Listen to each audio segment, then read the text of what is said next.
2026-এর বিধানসভা নির্বাচনের ফলাফলের পরবর্তীকালে সংবাদপত্রের একটি উল্লেখযোগ্য সম্পাদকীয় পাঠ, উৎপাটন পর্ব। বিধানসভা নির্বাচনে ফলাফল বিশ্লেষণ করতে বসে প্রথম ও প্রধান কথাটি নিয়ে সম্ভবত কোনো সন্দেহ থাকে না।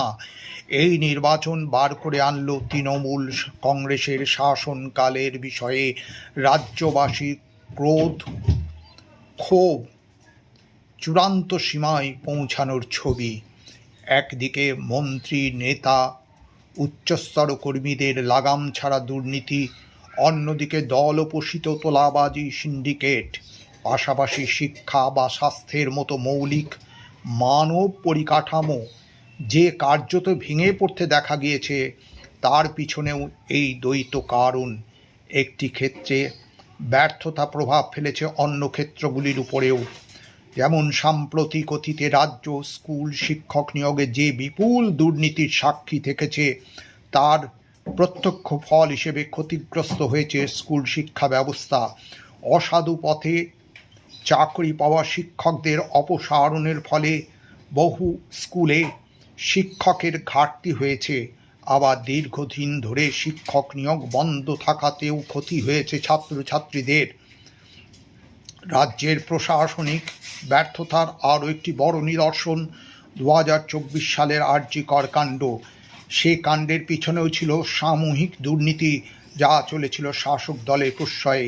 আরজিকর ঘটনা মর্মান্তিক, কিন্তু একক দৃষ্টান্ত নয়। বস্তুত পশ্চিমবঙ্গের যে কোনো হাসপাতালে গেলেই একই প্রশাসনিক ব্যর্থতার ছবি চোখে পড়তে পারে। যে ব্যর্থতা রোগের শিকড়ে পৌঁছতে গেলে উল্লিখিত ঠিক একই দ্বৈত হেতু চোখে পড়ে। বহু ব্যয়ে কেনা অত্যাধুনিক যন্ত্র পড়ে থাকে অবহেলায়।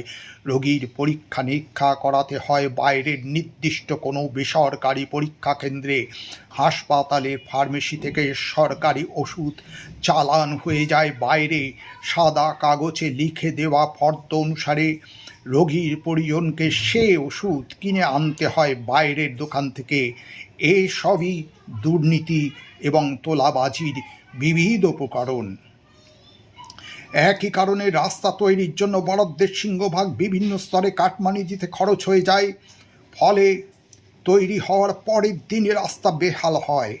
কয়লা থেকে গরু, জঙ্গলের কাঠ থেকে নদীর বালি, ভেরির মাছ থেকে বন্যাত্রাণের ত্রিপল, সবই এই আমলে হয়ে উঠেছিল দলীয় মনসবদারদের জন্য অর্থকারী সম্পদ।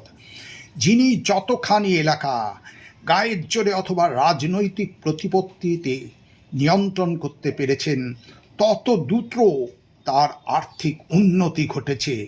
চোখের সামনে লাগাতার এই বিপুল দুর্নীতি ঘটতে দেখলে একসময় যে তা মানুষের সহ্যের সীমা ছাড়ায়।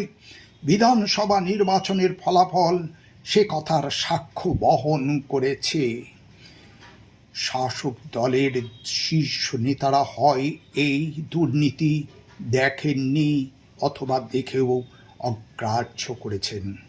তবে সার্বিকভাবে ভারতীয় রাজনীতি এবং বিশেষত পশ্চিমবঙ্গের রাজনীতিকে সাক্ষী মানলে বলতে হয়, এমন দুর্নীতিতে মানুষ বিরক্ত হলেও সচরাচর তার প্রভাব ভোট বাক্সে পড়ে না। পশ্চিমবঙ্গের তৃণমূলকে অপশাসনের যে মাত্রাটি ডুবিয়েছে, তা হলো তারা সাধারণ মানুষকে দলের জুলুম থেকে রক্ষাই করতে ব্যর্থ হয়েছে। সন্দেশখালি কাণ্ডের কথা এখনও গণস্মৃতিতে রয়েছে, যেখানে গভীর রাতে বাড়ির মহিলাদের তুলে আনা হতো শাসক কনিষ্ঠ দুষ্কৃতীদের পায়ফরমাস খাটাতে। রাজ্যে কান পাতলেই শোনা যায় কিভাবে 100 দিনের কাজ থেকে আবাস যোজনার বরাদ্দ, যে কোনো টাকা হাতে পেতে আগে কাটমানি দিতে হয়। টোটো চালক থেকে বাজারের খুচরো ব্যবসায়ী প্রত্যেকেই বলবেন কিভাবে শাসক দলের নেতাদের হাতে কোনো দিন রোজগারের গোটা টাকাটাই তুলে দিতে বাধ্য হতেন তারা। স্থানীয় স্তরের এই অত্যাচারের বন্ধ করার চেষ্টাই রাজ্য প্রশাসন করেনি, পুলিশ চোখ বন্ধ করে রেখেছে। দলের শীর্ষ নেতৃত্ব নিচুতলা নেতাদের সতর্ক করেননি। শাস্তি দেওয়া তো দূরের কথা, এই নির্বাচনেও এমন অনেকে মনোনয়ন পেয়েছিলেন যাদের বিরুদ্ধে সাধারণ মানুষের অভিযোগের পাহাড় জমেছে। ফল পরিষ্কার, মানুষ ক্ষমা করেননি।